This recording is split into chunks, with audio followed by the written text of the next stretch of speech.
Dear parents, Assalamu alaikum. I'm Dr. Sajid Khan and I'm the head of Computer Science Department in Central Asian University. We welcome you for the admission process for the fall 24 semester. In Computer Science Department, for the first year of the study, our students learn more about programming and mathematics. We work on their logic and we give them confidence that they can build anything using the techniques and the skills that they are learning here. In the second year, we teach them some middle level courses, which is followed by some advanced level courses, which is based on some cutting edge technology in the third and fourth year. Like we teach them courses like the blockchain, artificial intelligence, machine learning, deep learning, cybersecurity, and so on.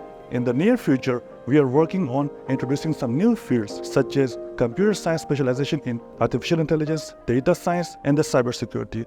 And we are working on the process and hopefully we'll get the required approval from the competent authorities. Hope to see you soon.